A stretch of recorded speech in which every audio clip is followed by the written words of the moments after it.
आज की चर्चा का विषय है श्री रामकृष्ण परमहंस की शिक्षाएं, और खास तौर पे ये कि ईश्वर के लिए वो गहरी, वो तीव्र तड़प, वो व्याकुलता कैसे जगाई जाए।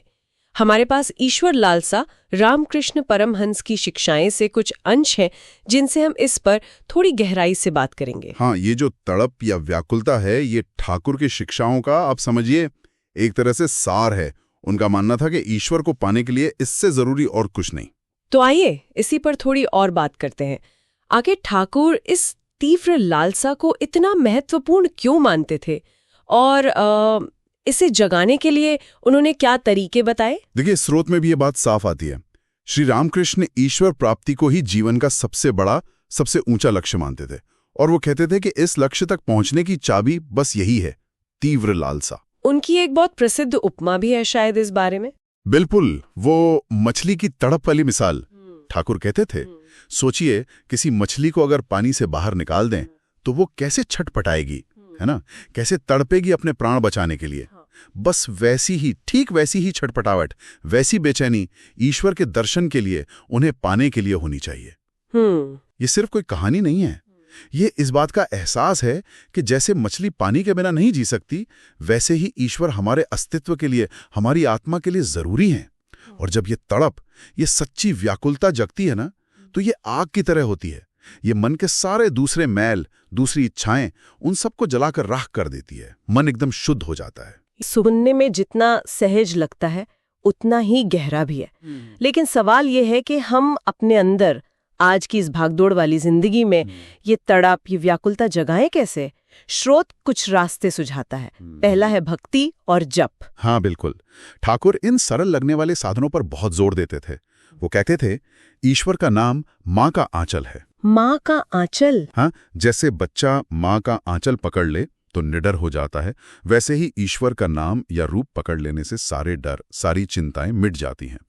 भक्ति मतलब ईश्वर से प्रेम भरा रिश्ता, और जप यानी उनके नाम को लगातार प्रेम से याद करना। ये दोनों क्या करते हैं? ये मन को हजार जगह भटकने से रोककर एक जगह ईश्वर पर टिका देते हैं। अच्छा। जैसे स्रोत में शांति नाम की गृहिणी का जिक्र है। उनके जीवन में बहुत मुश्किलें थीं, परेशानियां थीं, पर वो नियम से जप करती रही। हाँ, शुरू में मन बहुत भागता था, मुश्किल होती थी, पर उनकी पुकार सच्ची थी, दिल से थी। और नतीजा क्या हुआ? उन्हें मां काली के दर्शन की एक गहरी भीतरी अनुभूति हुई, और ऐसी शांति मिली जो उन्होंने पहले कभी महसूस नहीं की थी। तो ये दिखाता है कि अगर पुकार सच्ची हो तो ये सरल रास्ते भी उस गहरी लालसा की चिंगारी जला देते हैं। तो मतलब ये हुआ कि सिर्फ अकेले बैठकर साधना करने से ही नहीं, बल्कि हमारे आसपास के लोगों का, माहौल का भी बहुत असर पड़ता है। स्रोत में सत्संग यानी अच्छी पवित्र संगति के महत्व पर भी जोर दिया गया है। हाँ, बहुत ज्यादा। ठाकुर सत्संग की तुलना कोयले से करते थे। जैसे बुढ़े हुए कोयले अगर सुलगते कोयलों के पास रख दिए जाएं तो वो भी धधक उठते हैं ना। सही बात है। बस वैसे ही जब हम ईश्वर प्रेमी लोगों के साथ बैठते हैं, उनकी बातें सुनते हैं, उनका संग करते हैं, तो हमारे मन में भी भक्ति की, ईश्वर प्रेम की जो आग दबी हुई है वो भड़क उठती है। ऐसे लोगों के बीच रहने से, उनकी ऊर्जा से हमारा मन दुनिया की फालतू चीजों से हटकर अपने आप ईश्वर की तरफ खींचने लगता है। हाँ, ये तो अनुभव की बात है। स्रोत में रामू नाम के एक युवक की कहानी भी है। पहले वो दुनियादारी, मौज मस्ती में ही रहता था, पर फिर वो सत्संग में जाने लगा, और धीरे धीरे उसकी जिंदगी पूरी तरह बदल गई। ईश्वर को जानने की, उन्हें पाने की ऐसी लगन जगी कि उसे दिव्य अनुभव भी होने लगे। तो संगति का असर बहुत गहरा होता है, बहुत ज्यादा। ये तो हुए अंदरूनी अभ्यास और बाहरी माहौल की बात, लेकिन ठाकुर ने एक और दिलचस्प नजरिया भी दिया है, दुनिया को देखने का एक तरीका जो शायद इस लालसा को जगाने में मदद करे। वो है संसार को स्वप्नवत समझना। ये थोड़ा मुश्किल लगता है पचाना, क्योंकि दुनिया तो हमें इतनी असली, इतनी ठोस दिखती है। हाँ, ये अभ्यास थोड़ा गहरा जरूर है, पर बहुत कारगर है। ठाकुर कहते थे कि ये दुनिया, ये संसार एक तरह से बाजार जैसा है, या सराय जैसा, जहां हम बस थोड़ी देर के लिए मुसाफिर बनकर आए हैं। अच्छा। चल रहा होता है, बिल्कुल असली लगता है ना? पर जैसे ही आंख खुलती है, सब गायब। तो जब हम इस दुनिया की चीजों को, रिश्तों को, अपनी कामयाबी नाकामयाबी को, इन सबको अस्थायी, पल भर का, बदलने वाला समझने लगते हैं, तो मन पर इनकी पकड़ ढीली हो जाती है। और फिर मन अपने आप उस चीज की तरफ खिंचता है जो स्थायी है, जो हमेशा रहने वाली है, जो असली है, यानी ईश्वर। स्रोत में गोपाल नाम के व्यापारी की कहानी है। उसे अपने व्यापार में बहुत बड़ा नुकसान हुआ, सब कुछ हाथ से जाता देखा। तब उसे झटका लगा, तब होश आया कि अरे, जिसे मैं सब कुछ समझ रहा था वो तो टिकने वाला है ही नहीं। सही। असली सुख, स्थायी चीज कहीं और है। बस ये एहसास होते ही उसका मन पूरी तरह ईश्वर की तरफ मुड़ गया। तो संसार की अनित्यता का बोध वैराग्य जगाता है और ईश्वर लालसा को तेज करता है। और इस नजरिए को बनाए रखने के लिए और मन को दुनिया से हटाकर ईश्वर में टिकाए रखने के लिए शायद एकाग्रता और त्याग, यानी गैर जरूरी चीजों को छोड़ने की भी जरूरत पड़ती होगी। स्रोत इन पर भी बात करता है। निश्चित रूप से। देखिए, जैसे सूरज की किरणें अगर फैली हुई हों तो उनसे कागज नहीं जल सकता, पर अगर एक लेंस लेकर उन किरणों को एक बिंदु पर इकट्ठा कर दें तो आग लग जाती। हाँ, बस वही बात हमारे मन की है।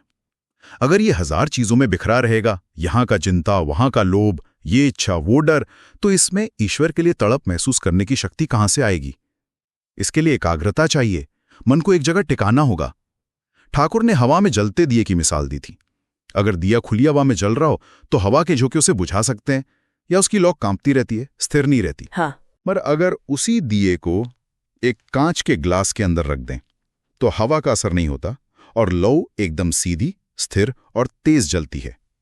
तो ये जो एकाग्रता है और वैराग्य, यानी दुनिया की फालतू गैर जरूरी चीजों से मन हटा लेना, यही वो कांच का ग्लास है जो हमारे अंदर ईश्वर प्रेम की उस लालसा की लौ को बाहरी हवाओं से सुरक्षित रखते हैं, उसे स्थिर करते हैं और तेज करते हैं। तो अगर हम संक्षेप में देखें तो श्री रामकृष्ण का रास्ता बिल्कुल साफ है। ईश्वर के लिए मछली जैसी तड़प पैदा करो और इसके लिए भक्ति और जप का सहारा लो। अच्छी संगति यानी सत्संग में रहो।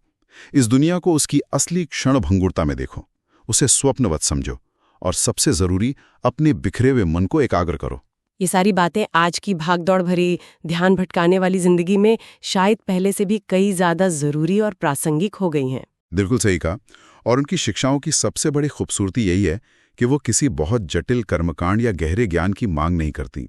वो बस एक बच्चे जैसी सच्ची, दिल से निकली पुकार पर जोर देती हैं। माँ के लिए एक बच्चे की जैसी व्याकुलता होती है ना, बस वैसी ही। और अंत में ये हमें एक गहरे सवाल के साथ छोड़ जाते हैं। सोचने वाली बात यह है कि आज की इस दुनिया में जहां अनगिनत चीजें, अनगिनत आकर्षण हमारा ध्यान खींचने के लिए हर पल तैयार बैठे हैं, क्या हम सचमुच अपने अंदर उस मछली की तड़प को महसूस करने के लिए तैयार हैं? उसे जगाना चाहते हैं? या हम पानी से बाहर रहकर भी किसी तरह हाफते हुए खुश रहने का भ्रम पाल रहे हैं? ये सवाल शायद हम सबको अपने भीतर गहराई से झांकने पर मजबूर करता है।